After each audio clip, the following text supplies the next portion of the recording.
and I, it's going to move, much to my yes, relief. lovely.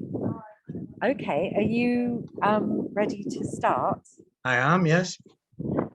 I'll just quickly introduce Hugh. Please pad out the introduction if you wish. But Hugh has been in education for 50 years and he was a head teacher for 20 years. He's based in Northern Ireland and has felt like a lone voice trying to advocate for children throughout this. I think that pretty much sums it up, does it, Hugh? It does. Okay, well, take it away.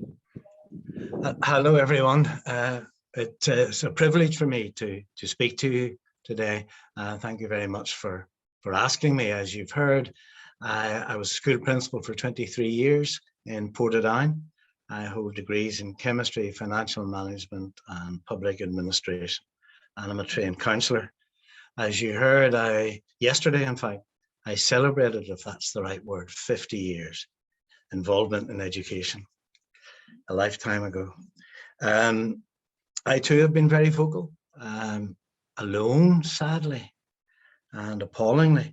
I've made presentations, written articles, and done interviews since May 2020. So, as you're aware, and I've been hearing, the last 2 years, 2.5 years, have seen unprecedented harms inflicted on our young people by government policies.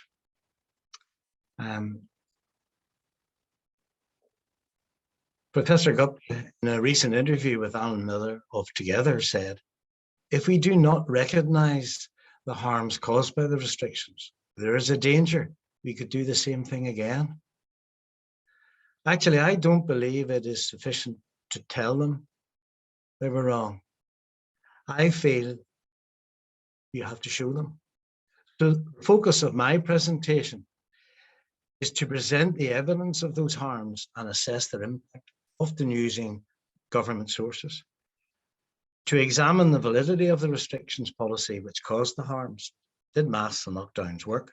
And crucially, assess whether the restrictions were necessary at all. I'll finish with a brief review of what might be done to make things better. I'm going to try to do it through the eyes of a teacher, but use the research expertise of those who have spent a lifetime investigating these issues. Why didn't we put children first? As you've already seen, Article 3 of the UN Convention on the Rights of the Child, the best interests of the child shall be a primary consideration. We ignored this. If we had started with the needs of the children, we wouldn't have done any of this. Let me set the scene first, and I'll ask you to multitask here, listen and look. On March 2020, the UK Prime Minister announced that all UK schools, colleges, and early years settings were to close, saying, the objective is to slow the spread of the virus. Playgroups, preschool nurseries, primary schools, and post-primary schools closed. Italy, France, and Germany all did likewise, also in March. Our children and young people were to be denied all those activities which promote social and educational development and protect their mental health: school, sport, church, seeing friends, clubs, choirs, travel, and education itself. In short, all social activity. It was destined to have the disastrous outcomes it did. And the evidence was there right from the start. By November 2020, Ofsted, the body which inspects and reports on schools in England, had reported that the majority of our children were going backwards educationally. They found regression in communication skills, physical development, and independence, with the disadvantaged being disproportionately affected. And when schools did reopen, a damaging and restrictive sets of regulations, including wearing masks, bubbles, playground restrictions, static timetables, were introduced. Most primary children were spending all day in the same room, and were masked for 9 hours a day if they used the bus to get to school. Isolation and quarantine, what words to use about children, led to continual absences. As early as March 2021, the then Children's Commissioner for England and Wales, Anne Longfield, reported that the class of 2021 lost the equivalent of 840 million school days. In July 2021, the BBC reported in England, almost a quarter of primary school pupils and nearly a third of secondary school pupils were absent from school. 1.7 million children, of whom fewer than 3% actually had COVID. And if you thought it was all back to normal, 1 million school children were still absent in January 2022. And in March, the BBC reported that almost 2 million pupils were regularly missing school. And worse, the current Children's Commissioner reported thousands of pupils left school during lockdowns and never came back. And it was the same in the US, where school closures affected 24.2 million US children. And the rest of the world too. UNESCO reported that the quantity of education lost is momentous. At its peak, school closures affected 1.6 billion children in 188 countries. It is self-evident, if children are not at school, their education and their life chances will suffer. So let's look at the actual evidence. Ofsted in spring 2022 highlighted the damaging effects of the restrictions on the development and learning of young children. As you can see, this report should be enough to set alarm bells ringing. A generation of babies struggling to crawl and communicate, delays in learning to walk, delays in speech and language.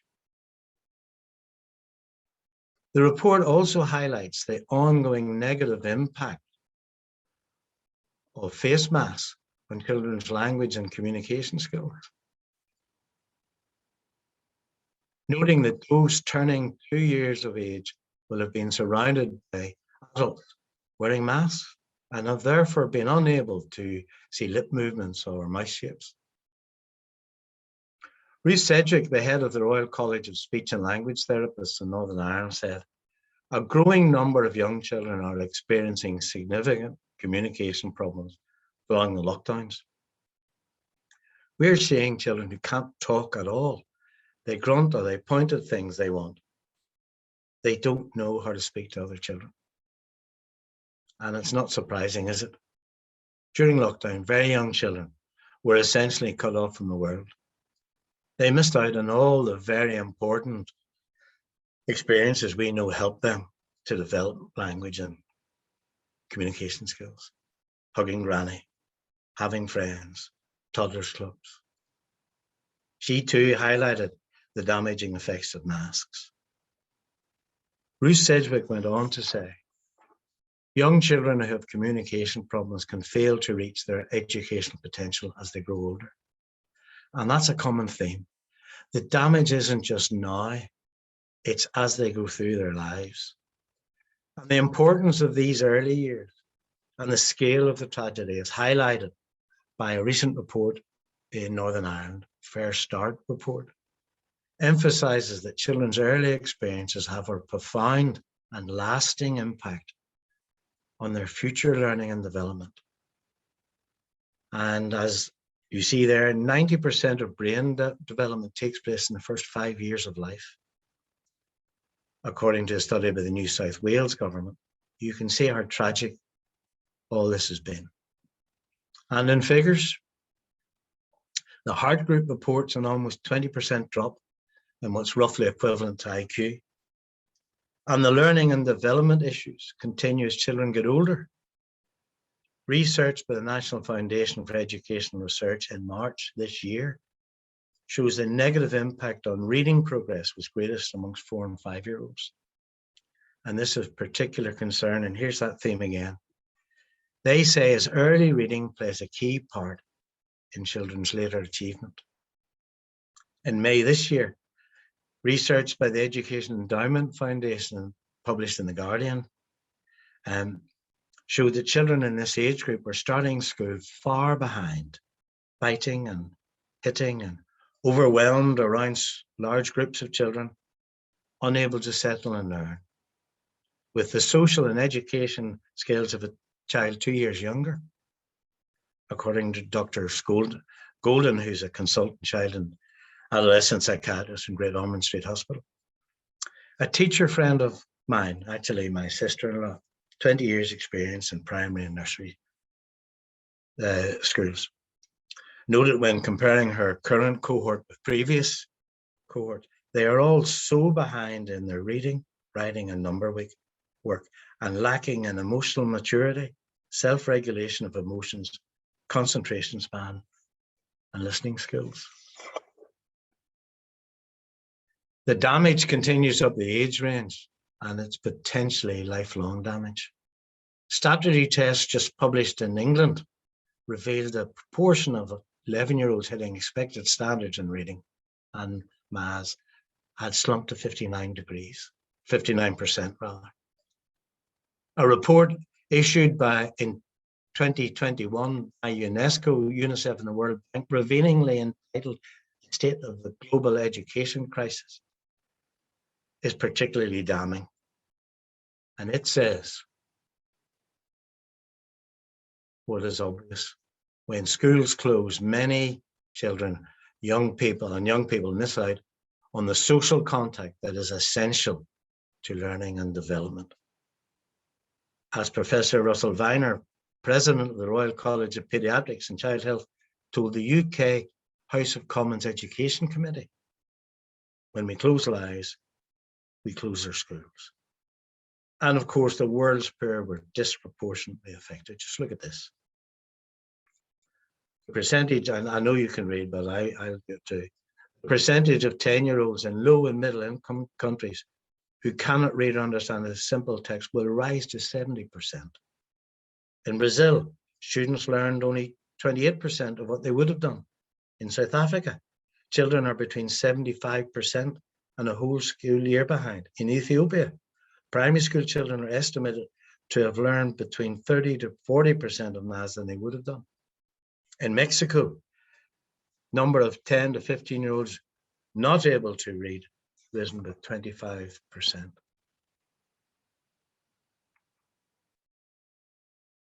And they report a quarter of the world's school systems are on the verge of collapse, with Save the Children reporting 8 countries with school systems at extreme risk and a further 40 at a high risk of collapse.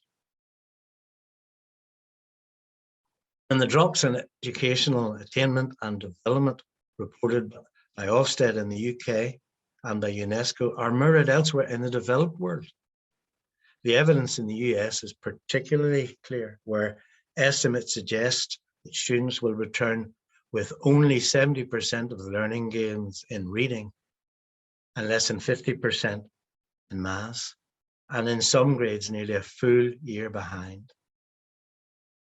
American research also revealed a 23% drop in children's development and attributed this to mask wearing and policies such as shelter in place.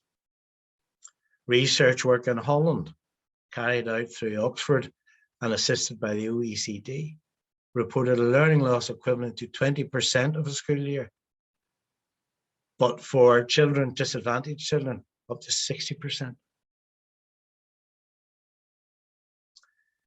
Robert Jenkins, UNICEF's head of education, summed it up. Quite simply, we are looking at a nearly insurmountable loss to children's schooling, with all that that means. As we know, education determines health, well-being, and life itself. And to no good purpose, as I shall demonstrate a little later. So education standards plummeting, exam system uncertain, life chances being destroyed, education systems around the world on the verge of collapse, shut away in their bedrooms, all those once-in-a-lifetime occasions which help children develop, lost forever. First day at school, last day at school. leaving parties, drama production, playing in school teams, singing in school choirs, educational visits, that's my lot, by the way, field trips, clubs, societies, all cast aside. The important engagement with outside agents, authors, sports coaches, careers officers, counsellors, translators, actors, artists, all lost. All the vital pastoral counselling work which identifies and supports children in crisis, lost. Why were they not allowed to play sport outdoors? A group of healthy young people running around and no evidence at all of transmission out of doors. And restrictions on sport went beyond sport. Research in France and in England found that restrictions had a negative impact on the physical development of young people. And this impact can be seen in all aspects of a child's development, including cognitive development. Education needs continuity. It can't be taught in the type of fits and starts regimes we have experienced. And it's sequential. Many children have missed out on the essential building blocks which facilitate later learning. How can you understand step 4 if you have missed out on steps 1 and 2? The damage to reading is for many all but irreversible. For a child already struggling to read, the time loss is absolutely critical. And many may never achieve functional literacy, around 86. And reading is much more difficult after 13, so 2 years of that. How is the absence of practical experience going to be made up? Whether you're training to be a doctor or a dentist or a bridge builder or an engineer or an electrician or a plumber or a hairdresser. Education requires an atmosphere conducive to learning.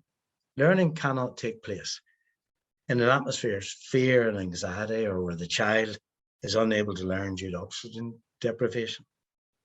Education needs communication, empathy, help, complex explanation and showing. This is what we did. A child sitting at a desk where they had been for nearly 2 hours in near silence, wearing a mask, puts up their hand to ask for help.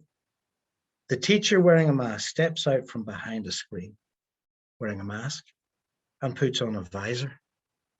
The child also puts on a visor. The teacher comes to the pupil and stands 6 feet away. The child explains their difficulty in their book. It doesn't work, does it? Teaching and learning require unimpeded visual and oral communication. Good teaching involves a variety of strategies which take into account the different learning styles of the pupils. It involves interactivity, group work, teamwork, discussion. Imagine a question and answer session, role play in a drama lesson, a language lesson, a poetry reading, third work with a mask. And all this was known to the decision makers. The UK government's own recently published evidence survey on the use of face coverings in education settings accepts the harms inflicted. 80% of pupils reported that wearing a face mask covering made it difficult to communicate. And more than half felt wearing the mask made learning more difficult. 94% of teachers thought that masks made communication between teachers and students more difficult. That's the UK government's research now. And they acknowledge that face coverings may have adverse effects. They impair face identification, verbal and oral communication between teacher and learner, and in addition lead to headaches, irritability, fatigue, sleeplessness, anxiety, difficulty concentrating, less cheerfulness, at last bits according to Pandata, amongst others. And the most vulnerable are most affected. When pupils are out of school, teachers cannot pick up the early warning signs of abuse, of neglect. Children have no one that they can tell. Ofsted called it the invisibility of vulnerable children.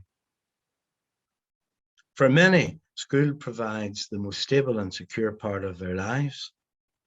The care and support they receive in school is crucial to their well-being.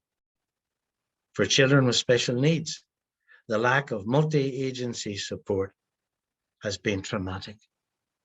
A child in the autistic spectrum needs consistency. The in-out nature of school is doing them irreparable damage. Does none of this matter? As the British Medical Journal commented, we are destroying a generation. And education is, of course, a mental activity.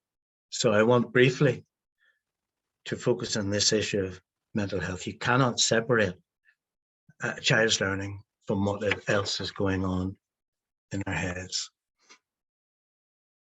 Shut away in our bedrooms, isolated from our friends, told we were a danger to others, told not to kill granny. Whoever thought were acceptable? An agenda of fear was imposed of signs in the park, prevented from playing sport and going places. We even had to wear masks on the bus. No wonder our mental health suffered.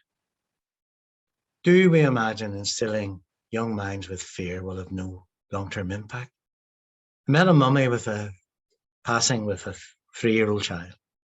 The child grabbed her mummy's leg and hid behind her mum. Her mum said, she's afraid to meet anybody. The message of Mass is clear. You're a danger to me, and I am a danger to you. The American Academy of Pediatrics this month announced a proposal to screen children annually for depression and suicide risk, starting at birth and up to 21 years. What a message. In the UK, there is an astonishing 1 million children waiting for mental health support, whilst more than 400,000 children and young people a month are being treated for mental health problems, highest on record. The heart groups, detailed research, 1 in 6, as you can see, 1 in 6 children reporting significant mental health issues. By winter, 1 in 4 felt unable to cope. As early as autumn 2020, Ofsted, Spectrum, had identified a worrying increase in self-harm and eating disorders, an explosion of children with disabling tic disorders, record numbers of children being prescribed antidepressants, 80% of young people reporting a deterioration in their emotional well-being. In a letter to the Times signed by 10 of the UK's top experts in child health, warned that lockdown could have had a calamitous impact on young people, going on to say that depression, self-harm and suicidal thoughts had reached frightening levels among children as they struggle to cope with school closures. 5 times more children and young people committed suicide than died of COVID during the first lockdown. Most of this known to decision makers, and still they went ahead. And of course, the world's children also suffered. UNESCO reports that a child and mental health has become a crisis within a crisis. In the US, the CDC reported the emergency department visits were 50% higher among girls aged 12 to 17 due to suicide attempts. The Indian Journal of Psychological Medicine reported globally suicide among children is the second leading cause of death. It's the leading cause in Northern Ireland, incidentally. And I'm sure Dr. Stora won't mind me quoting her. The government disregarded everything we know about human beings. Adding, we are seeing a massive increase in mental stress across all age groups. A huge deterioration in young people when schools are closed. Self-harm, abuse, eating disorders. We have totally failed the children. Indeed, we have. The children were not in a place where they could work, study, learn, and develop. No one was listening. And this is what schools need to do. and society. UNICEF reports that 150 additional children will go up the collateral damage in poverty. Millions of girls are being driven into child marriage, and over 80 million children missing routine childhood vaccinations for No, I'm going. These carrots are really good, aren't they? I for won't do that. diseases that would actually kill them. Sorry about that. There was interference there. WHO reports that 60,000 additional children died from malaria in 2020 alone, with lockdowns, according to the UN, estimated to be responsible for deaths of hundreds of thousands of children. So the harms were huge, known, and should not be forgotten. So how valid were the policies? And I think we all need to know this, that led to these harms. Do lockdowns, PCR tests, and mask work? Here's a parent's view. It's my niece's actually. If one person and it freaks out and puts their poor child through that horrendous test, it causes havoc with hundreds of families. My daughter was sent home for 2 weeks due to one classmate testing positive. She cannot attend her gym or hockey or school, see friends, or even visit the park. She's crying all the time. Relying on the testing, you might as well close schools now. It is utter chaos, said Professor Carl Heineken, Director of Evidence-Based Medicine at Oxford University. So how valid is this test that's causing such chaos and was it sufficiently robust to destroy education, development, and life chances of our children? No. Professor Enos here explains the science, and I'll give you a moment. As you can see, it's non-specific. It'll give you a positive test if there are only fragments of virus present. The PCR test, he says, is completely useless for the purpose for which it is being employed, namely to the detection of COVID-infected individuals who can infect others. There is no reason, he says, to be worried about the passage of COVID through a school. Indeed, the inventor of the PCR test, Dr. Carrie Mullis, stressed that it should never be used for diagnostic purposes. So it's non-specific, completely useless, and should not be used for diagnosis. And according to Dr. Claire Craig of Heart, 5,000 viral particles are needed for a person to be infected or infectious. Yet the PCR test we're using is set up to detect 4. The inventor said use 25 cycles, yet many countries, including our own, are using 45 cycles. This means we sent home children who have tested positive but are neither infected nor infectious. Dr. Ross Jones, retired NHS consultant pediatrician, speaking on the Pandemic podcast, January. The closure of schools was for no good reason. What about masks? The scientific evidence from around the world is quite clear. Masks do not work. Something of the order of 165 studies, but relax, I'm only going to cover a couple, so they don't work. I've settled a couple, but the graphs are quite clear. This, before I start, is from the co-chairs of the all-party group at Westminster. Who's the red one? Mask mandates had no significant effect on interrupting the spread of the virus. Recent American research. If masks work, then when you have a mask mandate, in case we're running at that level, if masks work, cases would fall. That's self-evident. Look, this is American research. they plotted the case growth in states which had a mask mandate against those which didn't. And as you can see, no difference.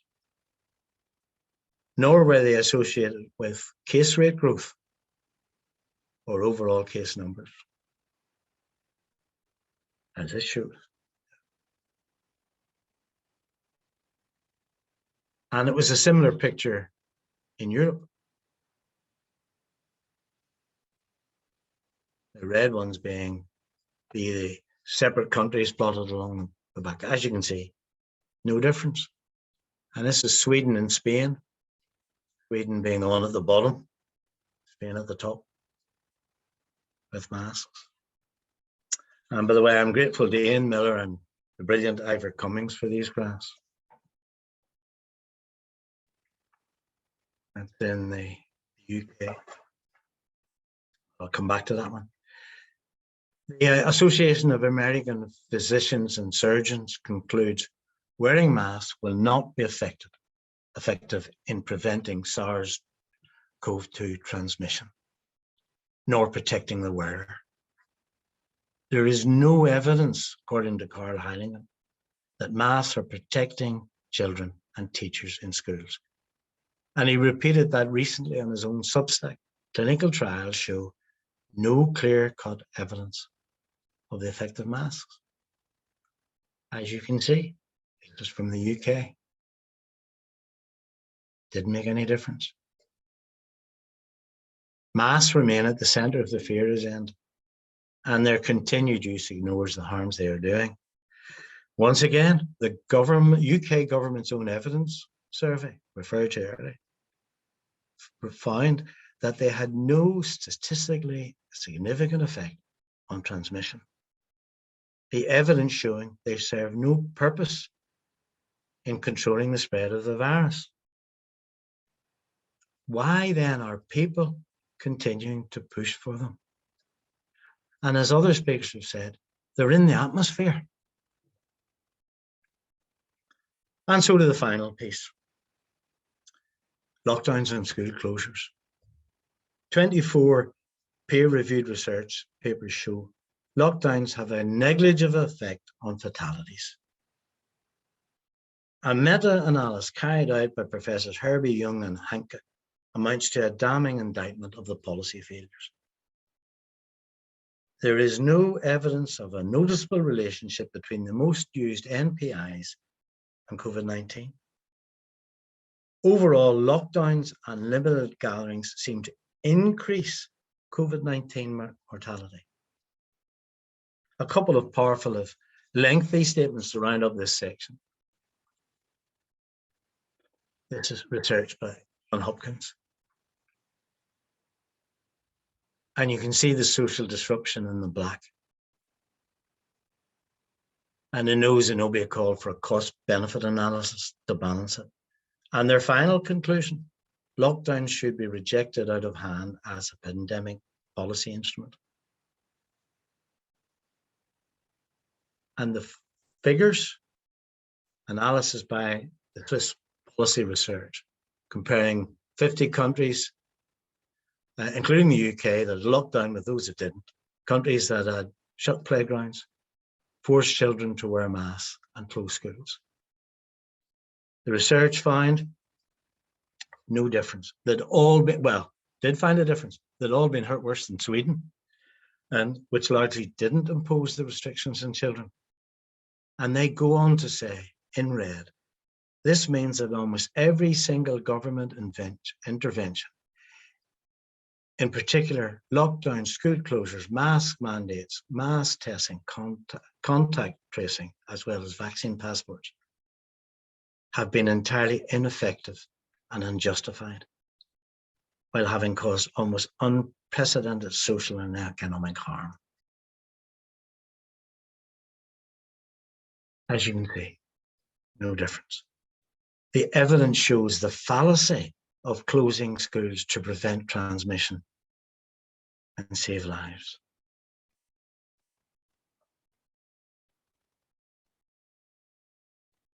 As you know, the Great Barrington was signed, inaugurated by Professors Bhattacharya, Gupta and Kuldorf, and they should have been listened to.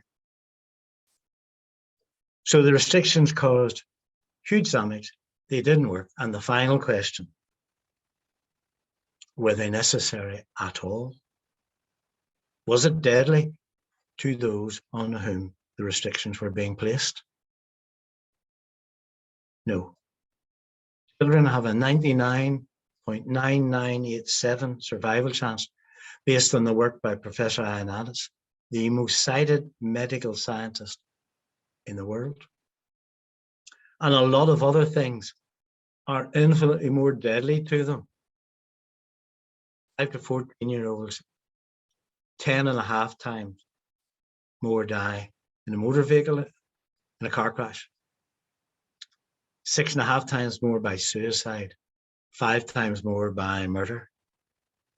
And the same is reflected in the rest of the groups, as you can see. And fatalities. According to Norman Fenton, as you can read, Professor Fenton, no healthy child died of COVID in the UK in 2020. And the ONS, the UK's Office of National Statistics, only 2 died under 18 in 2021. No details were supplied. No healthy child has died. These are only the countries I've done some research in of COVID in Scotland, Northern Ireland, Iceland, Sweden, Germany, or Canada, where without a serious pre-existing medical condition, the risk of death is statistically 0. Similarly, in the US, analysis of the FDA's own data showed the risk of any child dying of COVID is 0.0000015. And indeed, research found that there had been no deaths of healthy children in the US either. And finally, even according to Who, for children aged 5 to 11 without a comorbidity, the case fatality could not be calculated due to an absence of cases. That about sums up the risk to children whose lives we have destroyed by these restrictions.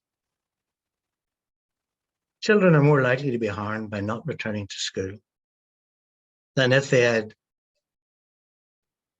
caught coronavirus. The chances of the children dying from COVID are incredibly small, but missing lessons damages children in the long run. Who said that? The UK Chief Medical Advisor, Professor Chris Whitty. And I have to say, why were schools closed then, when the damage was known? The evidence is overwhelming. The children are not at risk, and others around them are not at risk either. You're double tasking again. If you're going to introduce the most draconian laws on our history, you are duty bound to be certain that the policies were necessary, that there was in fact a serious risk to the children, that the policies worked, and that the benefits of those policies outweighed the harms. Instead, we have seen that the foundation of policies, the policy. And I pause to let you see that. That's the chairman of the House of Commons Education Select Committee, speaking to the government.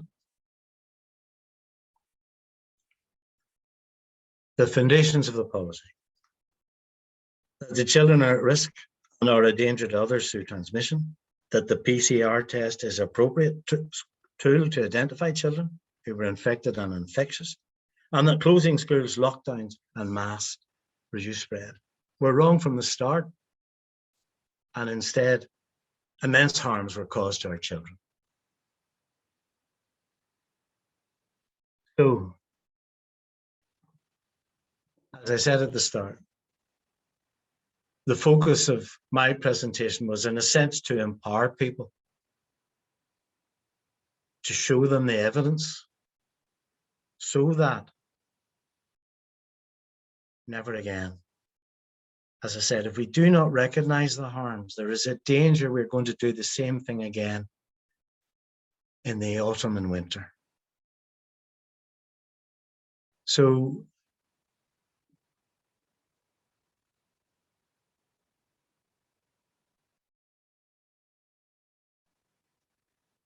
I would say, know your rights. Your right to say no with respect to testing, vaccination. Schools cannot deny access to teaching, nor can they enforce masks. Certainly in Northern Ireland, our parents had the right to have their children on masks, but not many of them knew that. Lobby your political representatives. We had a couple of successes in Northern Ireland regarding vaccine passports and indeed the mask exemptions. And Us for Them did a great job in England regarding masks. There's parent-led education. 1996 UK Education Act gives parents the right to educate their children at home. Those interested might look at Another Way to Learn by Molly Ashton, which is a guide to homeschooling. Incidentally, Robert Malone, whom I'm sure you're familiar with, homeschooled his 2 children, citing uncertainty over the school environment as the main reasons. Personally, I would invest in staff. None of these things are going to happen overnight. I would specifically invest in reading. I would order all parents to spend 20 minutes per night per day reading with their child. It would make a big difference. But I would urge schools to invest in reading programs. I would invest in counselling, trauma-informed schools, as was said earlier, space for the children. We need less pressure on schools to deliver a formal curriculum. It squeezes everyone. More time for the children. More use of alternative curriculum models. For example, more use of youth workers in school programs, local shop owners and business people, sports clubs. The school up the road uses a boxing club and the other one uses a football club. More use of artists outdoors. Actually integrated into the formal education system, not separate from it, but a part of it. The government keeps referring to catch-up, but catch-up is not possible if we keep doing the same things that caused the damage in the first place. I'm hoping this is going to play for a brief moment.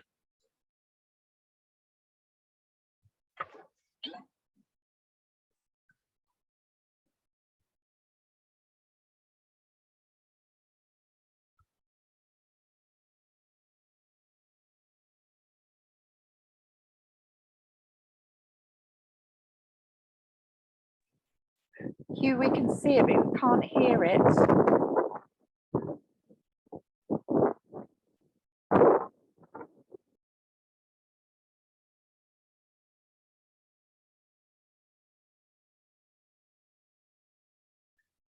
At school as we used to know it.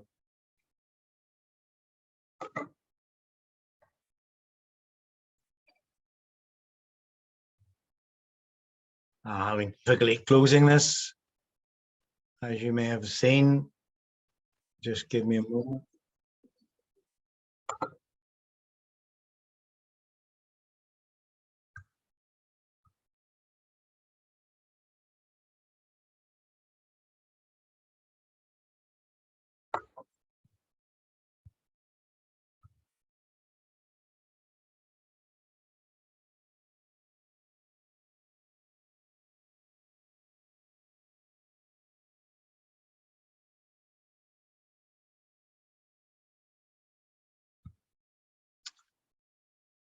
I hope I'm still on audio and video. Yeah, you are. I'm sorry about that. I'm not 100% sure what happened to that. I'm at the end, and so I'll pass back to you, Sally, if there are any questions. Thanks for that, Hugh. I'm not sure why that didn't, we couldn't get the sound on that, because the sound is on your screen. But anyway, send me a link to that video and we'll make sure we upload it so that everyone can watch it. But I'm thinking that's a video of children singing "I'm happy and you know it, clap your hands." If you're happy and you know it, clap your hands. Is that right? Yes, it is. And I recognize my difficulty was whatever's happening on my screen here, I couldn't get out of it, and I couldn't get back to what amounts to my final slide, which was a quote by Dietrich Bonhoeffer, a Christian scientist, which a Christian scientist who said the mark of society is how we treat our children, rather like the previous one. So can I pass back to you? I'm not sure how to get out. Yeah, no, don't yet. Don't go yet. Just leave yourself there. Okay. Everyone's saying it's a bit windy. I'm trying to shield my mic now, so I'm hoping that people can hear. So I'm just going to ask you one question, Hugh, before we break. Why do you think the government ignored children's rights in all this? I think we put the adults first. We transferred the fear of the adults onto the children, and we forgot the Article 3 of the United Nations Convention. We looked after the elderly, the adults, and in many cases forgot about the needs of the children. I found it incomprehensible. I think you have to ask them why they did it. I've certainly been asking them without any real answers. And the purpose of this was to empower people so that we can all say no the next time. It has, as you said, been a lonely place. I have been shocked by the absence of fellow professionals supporting me and speaking out.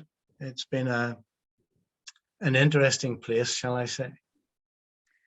Actually, there is some more questions, if that's okay. Can you hear me all right? Because I know it's a bit windy here. Yes, I can. So somebody has asked your opinion on the recent push in schools of flu injections and any advice to help mums remove more and more medical procedures happening in schools. I mean, I responded that I once spoke to Liberty about this, and their response was no response. They wouldn't engage. So what's your opinion? Well, parents have the right to say no. And it's straightforward. Certainly they do here. And parents do say no here. I actually campaigned to get vaccinations removed from school premises because I feel it's intimidatory. I was unable to do that, although the recent round have been removed from school premises. So something happened. But as I said, when I said earlier on about checking the law, here you can say no. It's not always easy saying no. It's easier if there's more than one, but if you're a lone voice, it's quite difficult. And we all know, you know, as parents, especially at the school gates, you come under pressure from other parents who aren't going to say no. What's the best way to handle that, do you think? Well, you're quite right. I do know about being a lone voice. I sat on 2 boards, I think I mentioned as a director. And through that, I tried very hard to get signs put up in schools about the rights of parents to unmask their children. The mechanism for dealing with schools is, as parents know, to speak to the principal and to write to the Board of Governors. You write to the Secretary of the Board of Governors, who in fact is the principal, but it then must be brought up at the Board of Governors. Now, there are parent reps, at least there are here, parent representatives on the Board of Governors, and they too can be a focus for, shall we say, lobbying. So the process is to speak, preferably within a group now, to speak to the principal, to write to the principal, to write to the Board of Governors. That's a proper procedure. And the parent representatives on the Board of Governors are there to represent you, the parent. Now that's the structures throughout the United Kingdom. And you find the names of the Board of Governors should be on the school website. It is a very difficult place.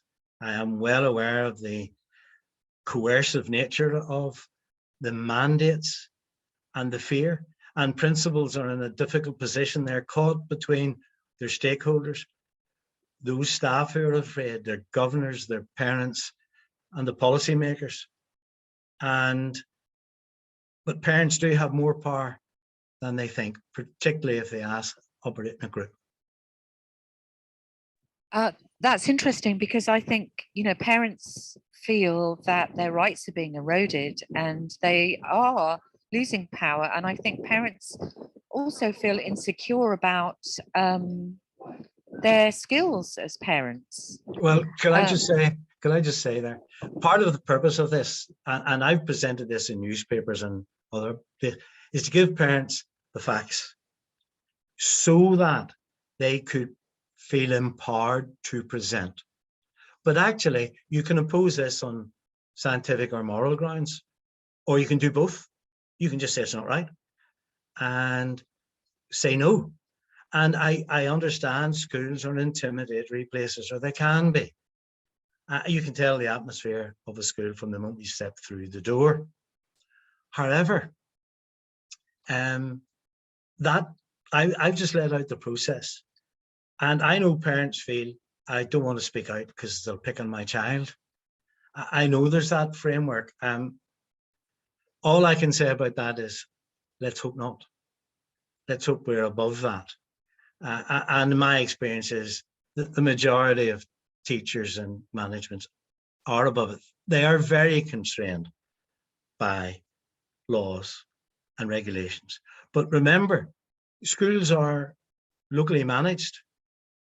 So they're locally managed to give parents and community a say on how they are managed. That's the whole purpose of the 1988, and in our case, Education Reform Order. It might have, sorry, we were in 1989, you were 1988, or England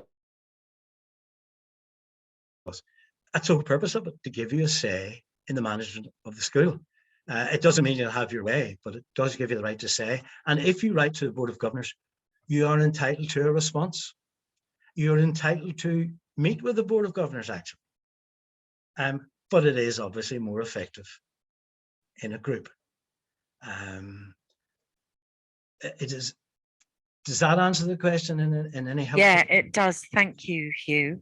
I think we're going to go to our lunch break now. I just want to say thank you to our three speakers this morning. This afternoon is all about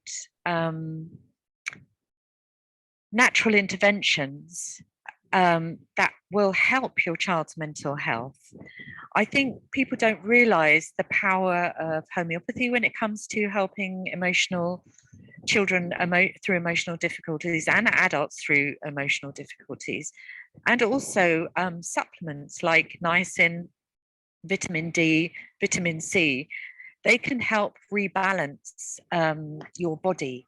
And I've personally seen the extraordinary effects of these. So I'm looking forward to Jane Donegan talking about that. And Sarah Duff will talk about how she is helping very young children cope with school through play. So she's finding that children are coming to school who've been essentially on Netflix for 10 hours a day and don't know how to play with other children because they've had half their life pretty much with COVID measures. They don't know what life was like before it. So she's going to talk to parents who have very young children how to cope with that. So we'll see you all in half an hour at 1:15. Thank you for bearing with us with tech problems today. And yeah, thanks. We'll see you later.